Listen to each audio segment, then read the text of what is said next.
Hey everybody, welcome back to our channel. In this video we have to learn some daily used English sentences that we are translating from Telugu to English which we used in daily life. So let's get started.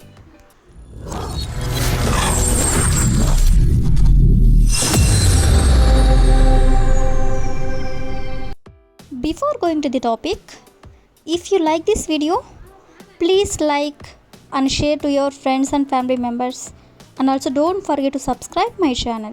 Okay, coming to the topic, ఈ రోజు వీడియోలో మేము ఇక్కడ నుండి అక్కడికి బస్సులో వెళ్తాము, లేదా నువ్వు ఇక్కడ నుండి అక్కడికి ఎందుకు వెళ్తున్నావు, లేదా ఇక్కడ నుండి అక్కడికి ఎలా వెళ్తావు. ఈ విధంగా ఇక్కడ నుండి అక్కడికి అనే వర్డ్ యూజ్ చేస్తూ కొన్ని ఎగ్జాంపుల్ సెంటెన్సెస్ అనేవి చూద్దాం. సో ఫస్ట్ వన్ ఈస్, అది ఇక్కడ నుండి అక్కడికి ఎంత దూరం. అది ఇక్కడ నుండి అక్కడికి ఎంత దూరం అని అడగాలనుకున్నప్పుడు how far is it from here to there. How far is it from here to there అంటే అది ఇక్కడ నుండి అక్కడికి ఎంత దూరం అని.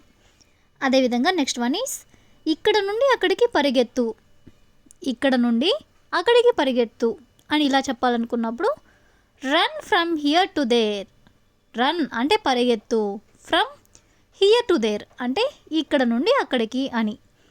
అదేవిధంగా నెక్స్ట్ వన్ ఈస్, ఫర్నిచర్ ఇక్కడ నుండి అక్కడికి కదుపు అంటే కదిలిచ్చు అని. దీన్ని ఇంగ్లీష్లో move the furniture from here to there. Move the furniture అంటే ఫర్నిచర్ని కదిలించు. ఎక్కడి నుండి ఇక్కడికి అంటే ఫ్రమ్ హియర్ టు దేర్ అంటే ఇక్కడ నుండి అక్కడికి అని. అదేవిధంగా నెక్స్ట్ వన్ ఈస్, మేము ఇక్కడ నుండి అక్కడికి బస్సులో వెళ్తాము. మేము ఇక్కడ నుండి అక్కడికి బస్సులో వెళ్తాము అని చెప్పాలనుకున్నప్పుడు we will go from here to there by bus. We will go from here to there అంటే ఇక్కడ నుండి అక్కడికి వెళ్తాము. ఎందులో అంటే బస్లో, సో బై బస్.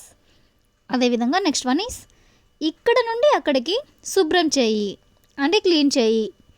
సో దీన్ని ఇంగ్లీష్లో clean from here to there అంటే ఇక్కడ నుండి అక్కడికి క్లీన్ చేయి అని. అదేవిధంగా నెక్స్ట్ వన్ ఈస్, నువ్వు ఇక్కడ నుండి అక్కడికి ఎందుకు వెళ్తున్నావు. నువ్వు ఇక్కడ నుండి అక్కడికి ఎందుకు వెళ్తున్నావు అని అడగాలనుకున్నప్పుడు why are you going from here to there. Why are you going from here to there అంటే ఇక్కడ నుండి నువ్వు అక్కడికి ఎందుకు వెళ్తున్నావు అని. So the last example is, ఇక్కడ నుండి అక్కడికి ఏమీ ఇల్లు లేవు. ఇక్కడ నుండి అక్కడికి ఏమీ ఇల్లు లేవు అని చెప్పాలనుకున్నప్పుడు there is no houses from here to there అంటే ఇక్కడ నుండి అక్కడికి ఏమీ ఇల్లు లేవు అని. సో ఈ విధంగా మనం ఇక్కడ నుండి అక్కడికి అనే వర్డ్ యూజ్ చేస్తూ కొన్ని ఎగ్జాంపుల్స్ అనేవి చూసాం కదా. నెక్స్ట్ వచ్చేసరికి, ఎక్కడికి వెళ్ళాలో ఎక్కడికి వెళ్ళకూడదో నన్ను ఆలోచించుకోనివ్వు, లేదా ఎక్కడ జాయిన్ అవ్వాలో ఎక్కడ జాయిన్ అవ్వకూడదో నన్ను ఆలోచించుకోనివ్వు. ఈ విధంగా నన్ను ఆలోచించుకోనివ్వు అనే వర్డ్ యూజ్ చేస్తూ కొన్ని ఎగ్జాంపుల్స్ అనేవి చూద్దాం. సో ఫస్ట్ వన్ ఈస్, ఎక్కడ కొనాలో ఎక్కడ కొనకూడదో నన్ను ఆలోచించుకోనివ్వు. ఎక్కడ కొనాలో ఎక్కడ కొనకూడదో నన్ను ఆలోచించుకోనివ్వు. సో దీన్ని ఇంగ్లీష్లో let me think where to buy and where not to buy. Let me think అంటే నన్ను ఆలోచించుకోనివ్వు. వేర్ టు బై అంటే ఎక్కడ కొనాలో, and where not to buy అంటే ఎక్కడ కొనకూడదు.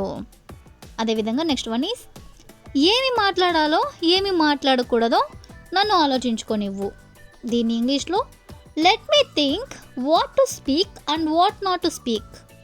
లెట్ మీ థింక్ అంటే నన్ను ఆలోచించుకోనివ్వు, వాట్ టు స్పీక్ అంటే ఏం మాట్లాడాలో, and what not to speak అంటే ఏం మాట్లాడకూడదు. అదేవిధంగా నెక్స్ట్ వన్ ఈస్, ఏమి బోధించాలో ఏమి బోధించకూడదో నన్ను ఆలోచించుకోనివ్వు. దీన్ని ఇంగ్లీష్లో let me think about what to teach and what not to teach. Let me think about what to teach and what not to teach అంటే ఏమి బోధించాలో ఏమి బోధించకూడదో నన్ను ఆలోచించుకోనివ్వు అని. అదేవిధంగా నెక్స్ట్ వన్ ఈస్, ఎక్కడ జాయిన్ అవ్వాలో ఎక్కడ జాయిన్ అవ్వకూడదో నన్ను ఆలోచించుకోనివ్వు. దీని ఇంగ్లీష్లో let me think way to join and where not to join. So the last example is ఎక్కడికి వెళ్ళాలో ఎక్కడికి వెళ్ళకూడదో నన్ను ఆలోచించుకోనివ్వు. దీన్ని ఇంగ్లీష్లో let me think where to go and where not to go. Let me think అంటే నన్ను ఆలోచించుకోనివ్వు, where to go and where not to go అంటే ఎక్కడికి వెళ్ళాలో అలాగే ఎక్కడికి వెళ్ళకూడదు అని. సో ఈ విధంగా మనం కొన్ని ఎగ్జాంపుల్స్ అనేవి చూసాం కదా. నెక్స్ట్ వచ్చేసరికి ఎవరు నేర్పించారు నీకు అబద్ధాలు చెప్పడం, లేదా ఎవరు నేర్పించారు అతనికి ఇంగ్లీష్ మాట్లాడడం, లేదా ఎవరు నేర్పించారు ఆమెకి బిర్యానీ తయారు చేయడం. ఈ విధంగా ఎవరు నేర్పించారు అని ఇలా కూడా మనం చాలా సందర్భంలో యూజ్ చేస్తూ ఉంటాం కదా. సో ఈ వర్డ్ని యూజ్ చేసుకొని కొన్ని ఎగ్జాంపుల్స్ అనేవి చూద్దాం. సో ఫస్ట్ వన్ ఈస్ ఎవరు నేర్పించారు నీకు సహాయం చేయడం. నీకు సహాయం చేయడం ఎవరు నేర్పించారు అనేదాన్ని who taught you to help others. Who taught you అంటే నీకు ఎవరు నేర్పించారు, టు హెల్ప్ అదర్స్ అంటే ఇతరులకి సహాయం చేయడం. అదేవిధంగా నెక్స్ట్ వన్ ఈస్ ఎవరు నేర్పించారు అతనికి తాగడం. ఎవరు నేర్పించారు అతనికి తాగడం. దీన్ని ఇంగ్లీష్లో who taught him to drink alcohol. Who taught him అంటే అతనికి ఎవరు నేర్పించారు, టు డ్రింక్ ఆల్కహాల్ అంటే ఆల్కహాల్ తాగడం అని. అదేవిధంగా నెక్స్ట్ వన్ ఈస్ ఎవరు నేర్పించారు ఆమెకి కార్ నడపడం. ఎవరు నేర్పించారు ఆమెకి కార్ నడపడం.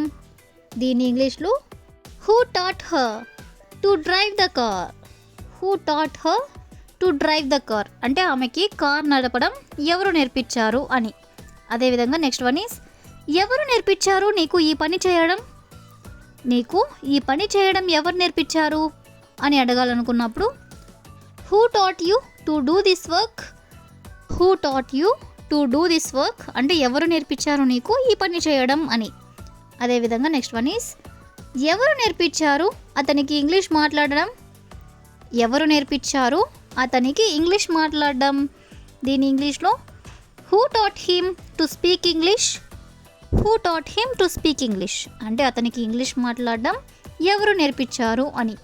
అదేవిధంగా నెక్స్ట్ వన్ ఈస్ ఎవరు నేర్పించారు వాళ్ళకి డబ్బులు దొంగిలించడం. వాళ్ళకి డబ్బులు దొంగిలించడం ఎవరు నేర్పించారు అని అడగాలనుకున్నప్పుడు who taught them to steal money. Steal అంటే దొంగిలించడం, మనీ అంటే డబ్బులు. ఎవరు నేర్పించారు అనేదాన్ని హూ టాట్ దెమ్ అంటే వాళ్ళకి ఎవరు నేర్పించారు అని. సో ఈ విధంగా మనం కొన్ని ఎగ్జాంపుల్స్ అనేవి చూసాం కదా. So that's all for today. I will ask you A question for you.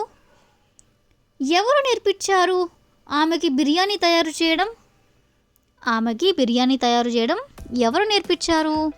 So if you know this one in English, please you can comment in the comment section. Thank you for watching.